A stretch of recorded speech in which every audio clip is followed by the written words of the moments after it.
Pushing the boundaries of expectations, rewriting the rules of adventure are the reasons we get up in the morning. We share your hunger for a life without limits. Greetings and welcome back to your Kinetic Believer podcast for manifesting your abundant life. I'm so glad to have you back with us today. I'm Stephen Canyon, and if you would like to receive an occasional encouraging text message from me, that's the only kind I send out. Text the word kinetic. I don't think this is the correct number. I've got here 844 0049. 0049. That is the correct number. That is the correct number, yeah. And StephenCanyon.com is the website. Follow us on Instagram while you're at it, at Stephen Canyon. And then also make sure that you subscribe to this podcast so that you don't miss one. Yeah. You don't miss an episode. We try to do our best to drop these at the same time every day, and we don't do it. So subscribe. And we do our best, but we don't. It just isn't good enough. It's not good enough. And also, just a heads up, everybody, Facebook has changed the way that followers work. So just head over to Facebook when you have a second. Make sure that you are following Stephen, because just because you liked the page, now all of a sudden does not mean that you're necessarily getting updates. So there's that. Yeah, there is that. And then did we mention the videos of the podcast? Not yet, no. Well, mention videos of the podcast is now available, and you can go to YouTube and watch those, and to find is it the link to YouTube? You go to the website and you can so there are a couple ways that you can watch. We're going to be posting these on all the social media and on the YouTube channel, and then on every Friday we will be posting that week's videos on our website. So you can watch directly on the website at the end of the week.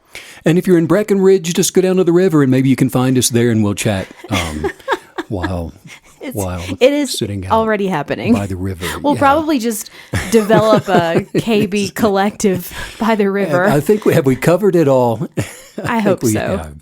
So, how are you today, Steve? Well, thank you for asking. I'm doing just great. And how are you, Miss Maggie? I'm really, really good. Yeah. Well, this is kind of like we're beginning our creative weekend today. I know.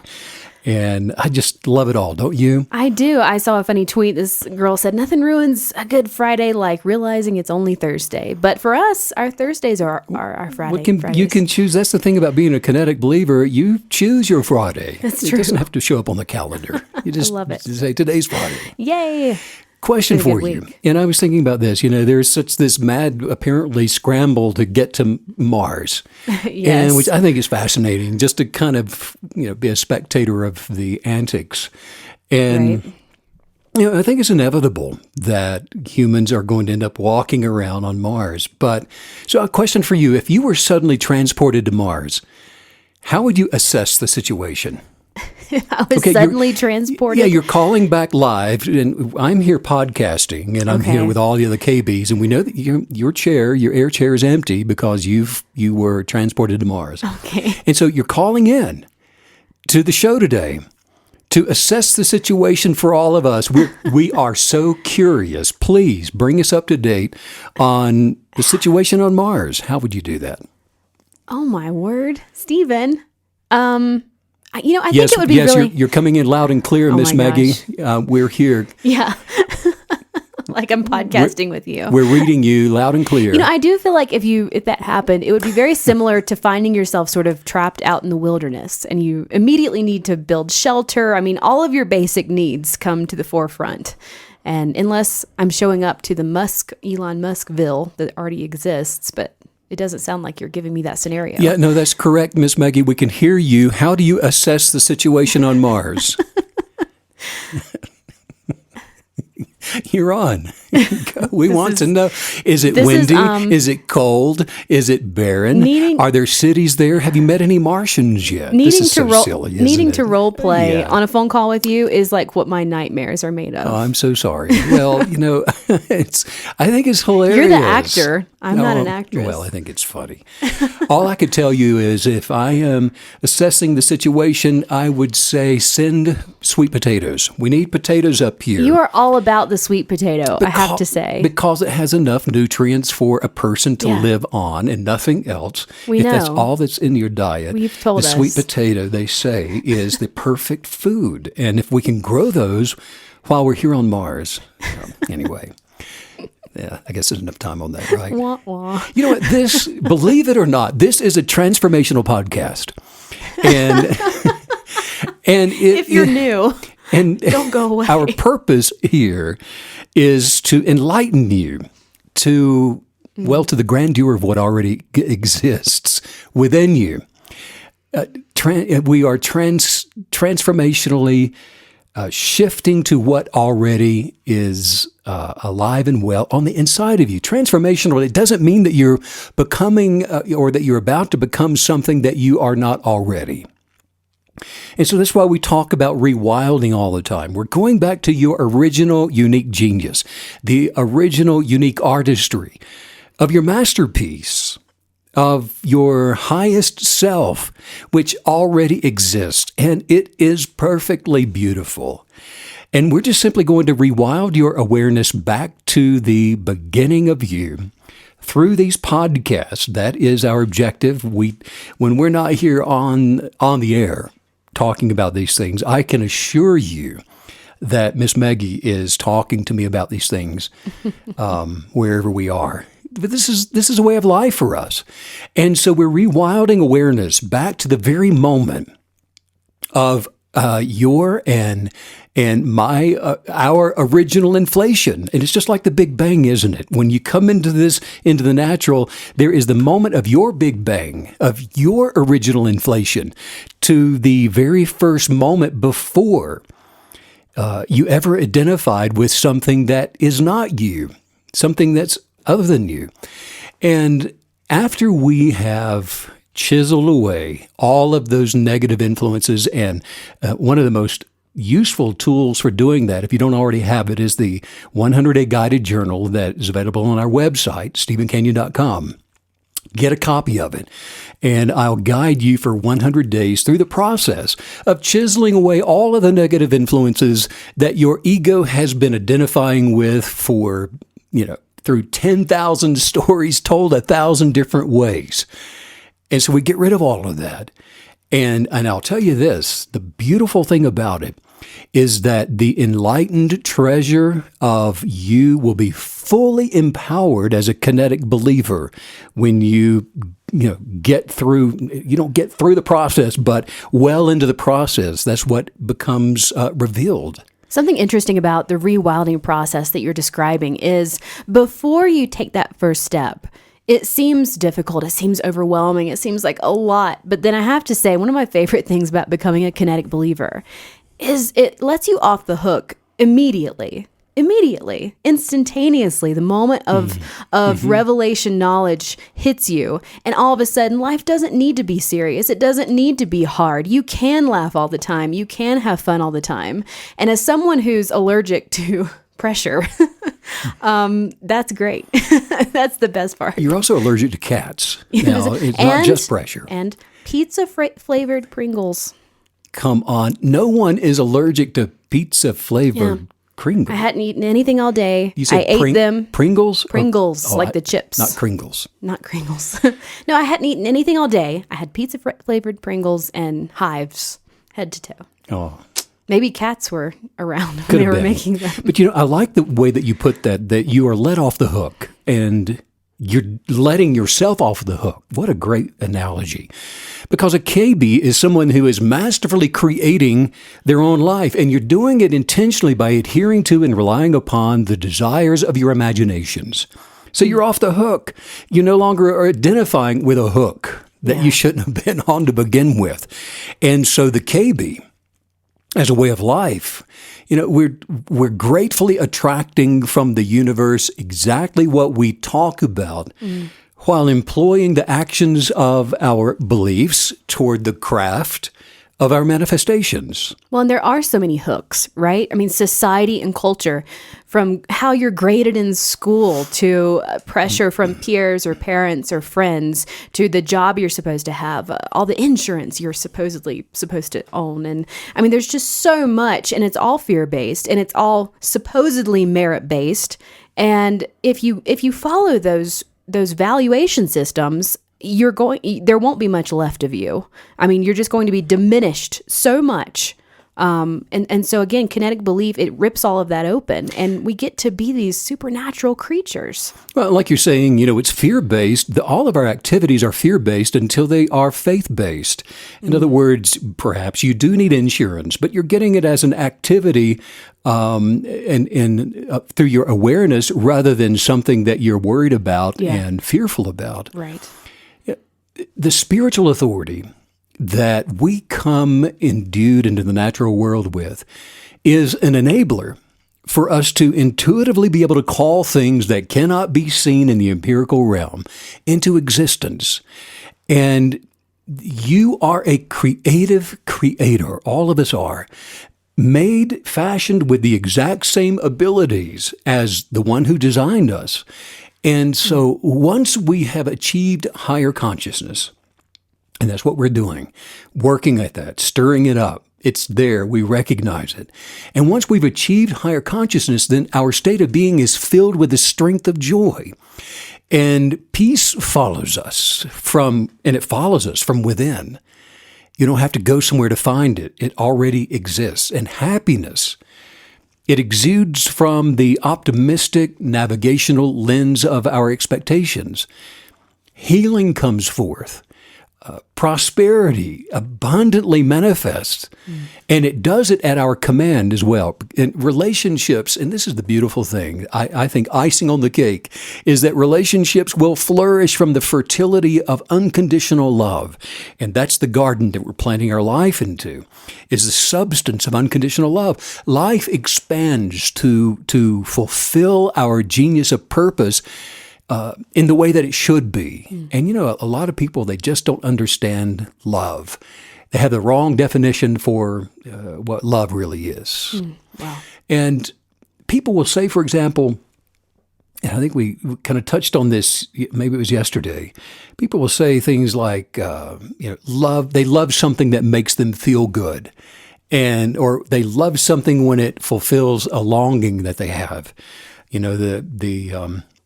The love scene, the couple standing in the rain in the movie, and one says, "You complete me, you make me whole," and those things. Egoist love is not authentic. It doesn't grow to become more, and so as a result, egoist love will only fade with time. And so the kind of love that we're talking about, that's the fertile soil for the kinetic believer to manifest their best life, is fashioned from an unconditional substance that has nothing to do with what you or a thing can do for me. And I feel like you're taking us back to the truth of everything coming from within. So especially in relationships, making sure, whether you've been together a day or a decade, making sure that everything that you need is coming from within you, because because it is tempting, isn't it? I mean, it's so tempting in a relationship to take love and to allow ego to take over, and sort of, I think it's a lazy version, right? It's sort of the sit back and let somebody else drive for a while version. Well, it's all steeped in the ego and what you're identifying with, because there is an original love that's located within the essence of your higher being. And it just is, whether you recognize it or not, whether you're using it or living within the form of it or not, if it's a way of life or not, it still exists. In fact, it's the lifeblood source of your being. And it doesn't dissolve from the facade of desire, because the source of unconditional love it comes from the eternal presence of its personality. And that's a great way to look at it. The unconditional love has a personality. Mm-hmm. It's the bias behind all of creation. It's the thing that masterfully created every single person with an identity that's unique to itself. And also the essence of true love, it requires nothing in return. So it is an entity in that it is. And when we operate our kinetic beliefs within, saturated in the substance of unconditional love, our desires to manifest never fails. underscore that. It never, ever, it cannot fail. It is not the nature or the characteristic of the substance of unconditional love to fail. It cannot do it. It's not part of its identity. And so when you awaken to the creative power of eternal love, no thing will ever, ever go missing from your life that you do not desire to see manifest. Nothing will ever go missing from your life. All things are completed, and whatever you put your hands to flourishes when you stay in that position and posture of unconditional love. Something you said that really struck me was the way that we were created. So I want to understand this in a deeper way. You're saying we were created, using unconditional love. And so the fruit of that is our uniqueness. It's our genius of purpose. It's our collective diversity, if you will, but still attached to the higher consciousness. So I'm wanting to understand how I can take the Creator's unconditional love that was used to bring us into existence and then pass that through into exactly what I'm creating. Is it just a mindfulness of unconditional love as I'm manifesting, or is it more than that? Is it bigger than that? Well, it's certainly bigger than that, but our portion is accessed through being mindful of it, or another way of putting it is to stir yourself up in the energetics of it.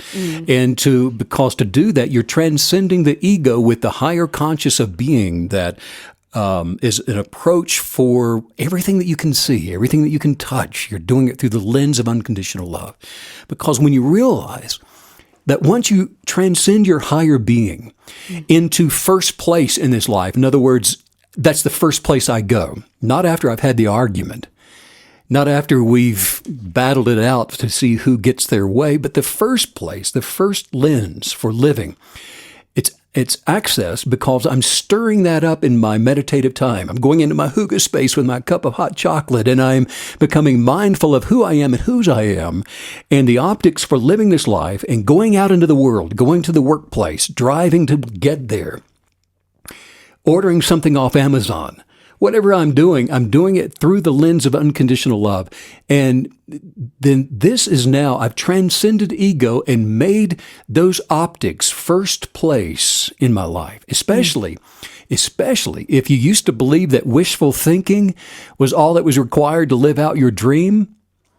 You realize once you've transcended and once you get into this place of higher consciousness on a regular basis, you start to realize that this new higher consciousness is absolutely, totally separate from wishful thinking. One has nothing to do with the other.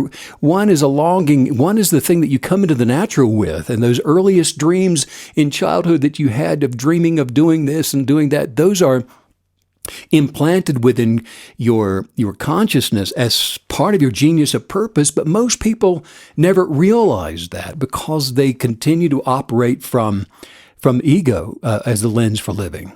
As you describe the characteristics of unconditional love, it almost makes me feel as though it could be completely interchangeable with the term highest self. Because whenever you talk about the highest self, you talk about it's really a position of power. You're in control of your life. You're not being baited. You're not responding to gaslighting, breadcrumbing, all the things that we talk about, negative energetics. And that seems to be completely an exact parallel to unconditional love. A parallel in the sense that it is a direct opposite in a way that, if you are steeped in ego, then you are trying to do things on your own, if I got your question correct. No, I was just saying, I was asking if unconditional love could be interchangeable with the term highest self.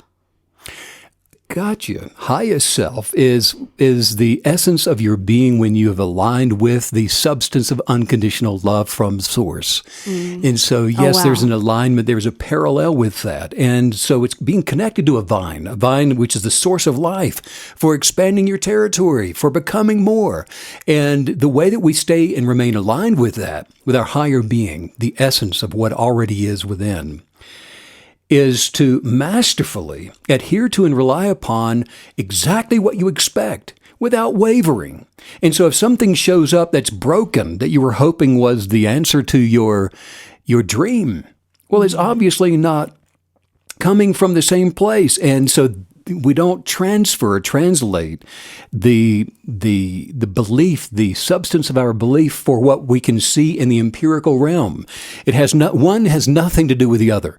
And so we stay in alignment with source, in alignment with what cannot be seen until it can be seen. Every single person, Meg, comes here on the earth, arrives here.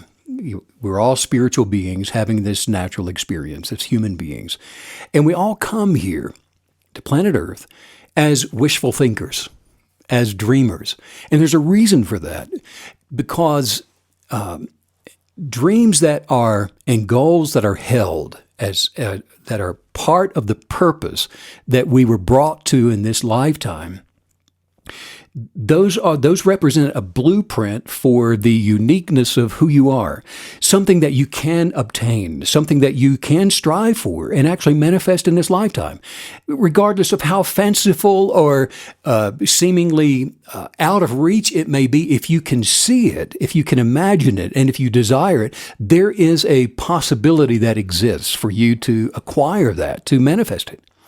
But what most people will do, however, is that they put aside their dreams and they push their fantasies as if they were impossible to achieve off to the side, and they just let it go. And they start living life according to the dictates of what they can see around them and what others say and that they can or cannot do. And so then those hopes and those dreams and fantasies, if you will, are nothing more than just wishful thinking. And so as a result of that, they just don't manifest because they remain in the ego state of double-mindedness. And so it's nothing more than just a passing fanciful thought. That's a tough one for me today. And that's one of my favorite things about kinetic belief is that it can take your dream and guarantee manifestation without knowing how you're going to get there, because culture teaches us and negative influencers teach us, and they talk us into this idea that you can have a dream, but if you cannot see the road on how you're going to get there, it's just wishful thinking. Oh, dreaming is nice, and that's a cute idea, Meg, but that's never going to happen because you don't know how to do that. But that's the beautiful thing about being in partnership with the universe, that it's going to take us from A to B, and we're not responsible for that, because everyone wants us to think that I shouldn't say everyone, but there are people that want us to think that we are responsible for that portion. And kinetic belief really sets us free from that. We just have to have the dream and the commitment to believe. You need to make the decision that I am going to be a student of kinetic belief. Yes. You cannot teach someone who's not a student. And you said, culture teaches us. In other words, it teaches its students. And so the moment you decide that, I am no longer going to be a student of the ego. Yeah. I am no longer going to identify with what culture and society is teaching me, with what history in 2021 that is being made is teaching me. I'm not going to learn from that. I'm going to learn from higher consciousness. I'm going to learn from source. I'm going to learn from the voice of wisdom, which is ensconced within the universe, and it is available to anyone that should ask. All of life's answers are enveloped in the questions that you ask. And a KB develops in their higher consciousness, in the artistry of their fantasies. And they become like Picasso, really, in pursuit of their passions. And as such, the universe then meets them in that place of seeking, right there in the midst of their genius, right there in the place of their purpose. There is an interesting story about how Picasso developed the ability to produce his amazing art in just a few minutes. And Picasso was walking in a market one day when a woman stopped him, and she pulled out this piece of paper, and she said, "Mr. Picasso, I am a real big fan of your work. Could you please just do a little drawing for me?" Isn't that hilarious? Wow. And Picasso quickly he just smiled at her, and he doodled a little bit, drew a little small but beautiful piece of art on the paper that she gave him. And then he handed it back to her, and he said, "That'll be $1 million, please." And she said, "But it only took you 30 seconds to draw this little masterpiece, sir." And the story says, he said, "Oh, my good woman. But it took me 30 years to draw that masterpiece in 30 seconds." Picasso isn't the only brilliant creative who worked for decades to master his craft. And from the delight of enjoyment and of his genius of purpose, and from the higher essence of his being, his journey is so typical of the world's creative geniuses, people that are experiencing their genius of purpose. It becomes a way of life, and it's not this magic carpet ride of waving a wand and going, "I really want $1 million," and then you sit at home and wait for it to show up in your mailbox. That's not how this works. You have a genius of purpose, and the purpose of your genius is to direct you in a way of life. Of enjoying your experiences, of enjoying the craft of your genius, of enjoying your unique perspective for your awareness in this universe and what is around you, and your interpretation of shapes, and your interpretation of scents and the stars at night, and your interpretation of all of life. That is your genius of purpose. And just like Picasso, when you step into that, it becomes a way of life. 10, 20, 30 years will come and go, and you can create a masterpiece out of your practiced efforts at any moment. And that is living the life of a kinetic believer. Wow. I love how at the beginning of that, you instructed us to stop being a student of the ego. And that hit me really hard, because that's true. We are always learning. We're always growing, especially as kinetic believers. If you have the spirit of kinetic belief, we're kindred spirits. Everyone listening is a kindred spirit. We know what it feels like. We have the hunger of curiosity that sort of propels us through life. And I feel like being a student of the ego is very subtle. It can be as simple as having a wayward conversation about something you're dreaming of. "Oh, I want to start this business. I want to open a bakery." And then someone comes in and they say, "Well, why do you want to do that?"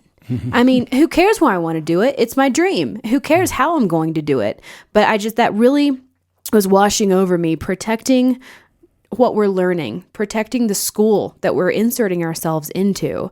And I love that Picasso story. I mean, isn't that it? Everybody looks at you like you're an overnight success, but it's like, yeah, I'm a 30-year overnight success. It's a way of life, isn't it? You become a student of your genius of purpose. And rather than reasoning with the forms and thoughts and negative energetics that people are presenting to you, and you sit there and think about, well, why should I not do that? Or why should you're a student then? Yeah. But, like with Picasso, even people of considerable talent, they rarely produce incredible work before decades of practicing the absolute of transcendence. And really, it was in the same way of Galileo, of Da Vinci, Einstein, Katherine Johnson, who without her, there would not have been an Apollo space program. She's sitting there scribbling mathematics that no one could understand to get them to and from the moon. Aristotle, Carl Sagan, Maya Angelou, all of these people, others, and it is amazing now how many KBs are responding and telling us the same thing. They're writing in, and that one of the first things that they recognize when they awaken to higher consciousness, when transformation to higher source becomes their lens for living, is that they realize that the voice in their head, well, that's not who I am. Right. And they realize that, and we hear it all the time. They stop recognizing, or rather identifying, with the voice in their head. And so if that's not who you are, then who are you? If you're not the voice in your head, who the heck are you? You are the one who sees that you're not the voice in your head. That's who you are. You are a facet of the universe's awareness that came into this world. You are the entity that was before you ever identified with a thought. You are the space in which the thinking or the emotion or the feeling is taking place. One of my favorite things is to just spend any amount of time with someone else who paints, who creates art in that medium, because you always have a good laugh, about the process and how ridiculous it is. But one theme that always comes through isn't the hardest part getting out of your head so that you can even work and continue to work and continue to create. And I've never spoken with an artist who didn't say that's their biggest struggle is, quote, getting out of my head.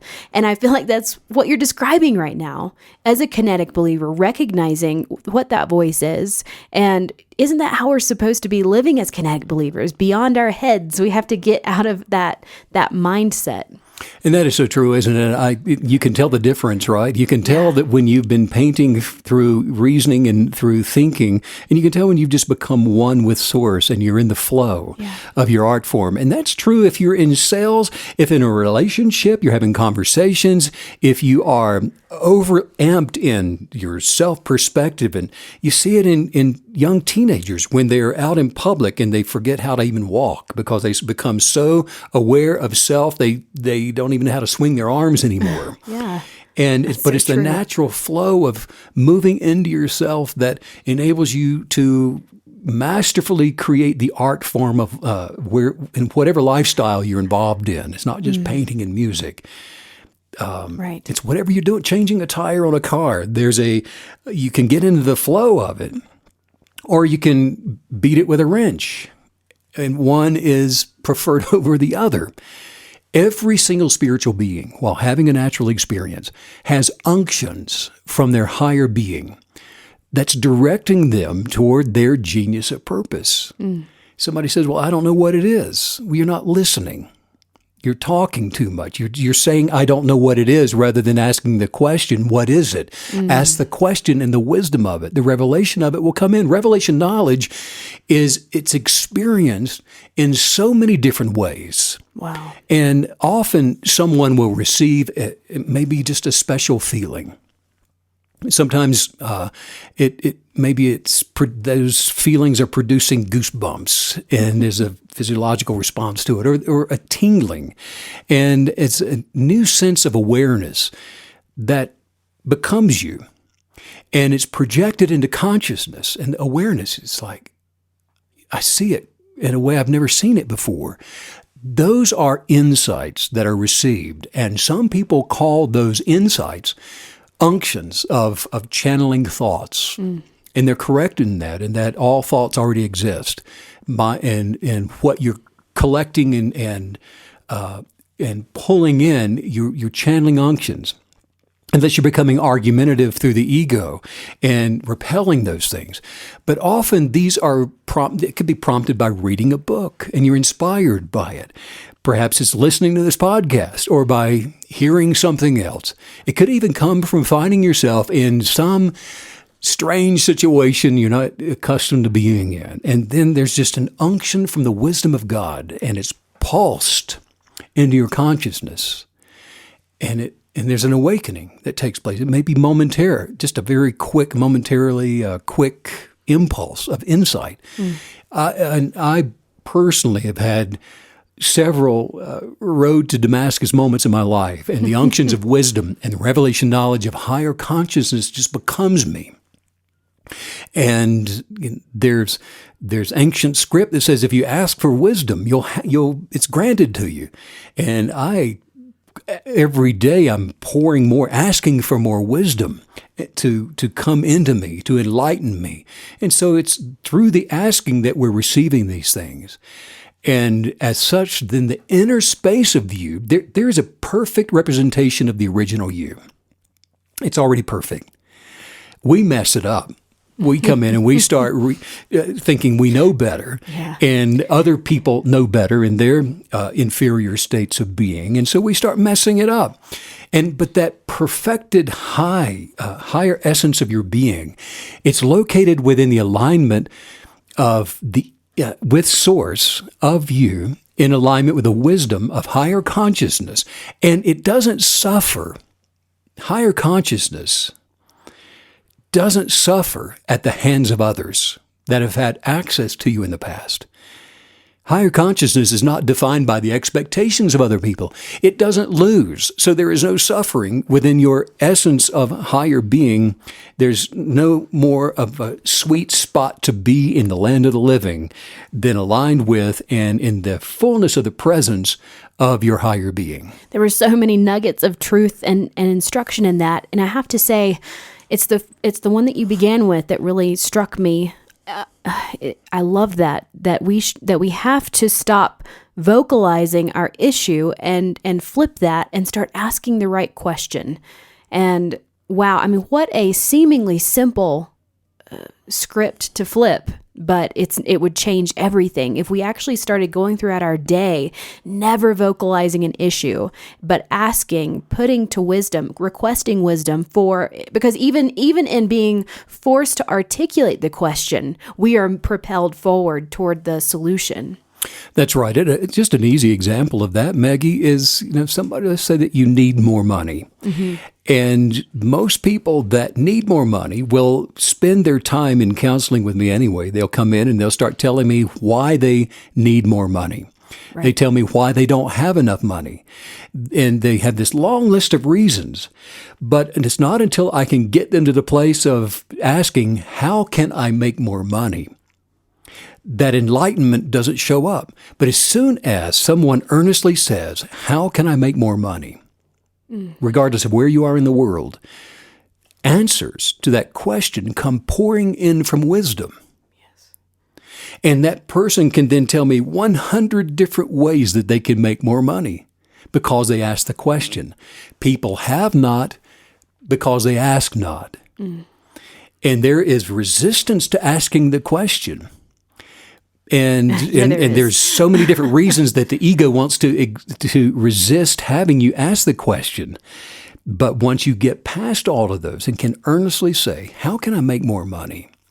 The answers start coming in. And then you've got this menu of choices, and you can choose whichever one seems to be most interesting to your sense of awareness and curiosity. And you're right that there are so many obstacles to getting to the place where you're going to ask the question, because there are things like emotional currency that many of us have been taught to operate in. And so your sob story pays. Your sob story pays in attention. It pays in seemingly like it's like you're receiving compassion from others. It could pay monetarily. I need to borrow money because listen to my sob story. And so you do have to recognize that you're going to have to sacrifice that victim mentality, that story that we've been telling ourselves and other people in order to ask the question. Sob stories that are emotionally bound create a sense of suffering, and the ego wants to suffer. Suffering only exists without. It never exists within. Wow. It's only in the ego that suffering exists. Suffering exists without. It is of the illusory of ego, and it needs an adversary to identify with anxiety and anger, resentment, jealousy, worry, doubt, fear, all of those things. It's got to have the adversary. And if the adversary is what you are concocting and story writing and scripting and saying it's because nobody likes me, it's because I don't have enough education, it's because my daddy didn't like me, whatever it is, it needs that story to prop up the anger and the resentment that gives it its sense of identity. Isn't that the first thing they do on these shows like American Idol? Like, okay, what's your sob story going to be? What's your horrible victim story that we can attach to you? I've always thought it'd be funny to go on there and be like, I've had a good life, man. Nothing's wrong. I don't know what story you want me to tell before I perform. Probably wouldn't make it on the show. I don't think you would. Guessing. I don't think you would. But as an intentional kinetic believer, someone who is purposing and purposefully getting up, and as a way of life, you are a KB every single day, and you awaken to more realization that you are just getting started. You're recognizing that your being at the beginning of the eternal enfolding of abundance aligns your life essence with the light and the love of eternal existence. And the best is always yet to come for those. And you recognize that is marvelous and wonderful and exciting and perfect in my desire and imaginations and my gratefulness, my gratitude, and the way that I'm learning to speak about my own presence and yours and the world around me, and the actions that I'm taking with my physical body. I still recognize that the best is always yet to come. And that's the optimism that produces the essence of happiness within me. And that is the truth of reality. As a spiritual being, we are forever eternally moving into an existence where the best is always yet to come. We're advancing our mind, body, and soul toward perfected completion. All things are. And so we see that. That's our optics and our lens. And for all of those who practice conscious awareness like this, for those who look within to see and to feel and to hear evidence of presence around them, whatever you're experiencing is going to be more than you could have ever imagined or thought of. And it is so sweet and it is so good. And regardless of the noise of the world, it remains so sweet and so good. I feel like the theme for me today is that you're taking the identity that we work every day to establish, the Kinetic Believer's identity, and then making sure that we're lining that up with our actions, with actionable words, actions in general. Because, for example, if you were born into a royal family, the king doesn't ask permission. The king doesn't second guess his abilities and his authority. And so as Kinetic Believers, getting our mind wrapped around who we really are, and then making sure that every question we ask, every word we utter is lining up with that identity that we've worked so hard to establish. That is so good. And guess what? I got news for you. Every single KB, all of you that are listening today, you were born into royal family. You've got it coursing in your veins right now, coursing in your veins right now. I hope it's not cursing, but it's coursing in your veins. You have royalty. We are all connected to oneness, to the creator of the universe. You were splendidly crafted, and you have the authority of royalty. You've got the dominion of royalty. And so as of such, whatever you're experiencing in life today, whatever you have been attaching yourself to and identifying with, in the very space of your moment right now, see yourself enjoying the challenge. See yourself just participating in it, not identifying with it, but just being aware that, hey, this is just something for me to work through, not to stay in. And use your ego. You have it for a purpose. Use it as a tool for observing the form of the enterprise, whatever it is that you're engaged with right now, rather than identifying with a task. Identify with the essence of your being. Identify with having full access to wisdom. And identify with just having fun with whatever the experience is. There's no negative in the family of royalty. And because none of that negative stuff is you. Don't identify with it. All things are possible for those who kinetically believe. And if it's a championship that you want to experience, well, it's yours to manifest. If you want to be the biggest specimen in the gym for the purpose of experiencing it, work out and see yourself as that manifested and go ahead and be that guy, that gal, whatever. Become the best salesman for the purpose of experiencing that, not for the purpose of being better, but just being the best version of yourself. This is why Carl Sagan said, absence of evidence is not evidence of absence. He's talking about developing and attracting and manifesting from the unseen to be seen. Wow. Practice awareness and do it in this way. An empowerment to attract success in the gym or as an investor or an entrepreneur, as a lover or a friend, sets you up to attract from the universe whatever it is that you need, whenever you need it, to enjoy your best life. Yes. Let's say this out loud. Say, I wake up each morning excited. I wake up each morning excited. To experience. The greatest version of me. The greatest version of me. I am attracting positive. Circumstances. And positive people into my life. My unique inner genius of purpose. It's strong. And I have the willpower. That's causing me. causing me to attract and to manifest a greater version of me. a greater version of me. My imaginative journaling My imaginative journaling is attracting my greatest desires, is attracting my greatest desires, changing my vocabulary, changing my vocabulary, and aligning my actions toward attracting abundance. attracting abundance. My greatest purpose, My greatest purpose. and I want everybody to know, I want everyone to know it is manifesting right now it's manifesting right now before my eyes before my eyes and before your eyes. and before your eyes. And I am so thankful. And I'm so thankful. Today, I'm filled with the strength of joy. I'm filled with the strength of joy. And I am overflowing with the abundance of wealth. And I'm overflowing with the abundance of wealth. I am love. I am love. I am happiness. I am happiness. I am joy. I am joy. I am prosperity. I am prosperity. I am. I am. Therefore I am. Therefore I am. What a fun podcast today. I am brimming, overflowing, exploding with Kinetic Believer's identity right now. I think we're all kings and queens, and we know it going into this weekend especially.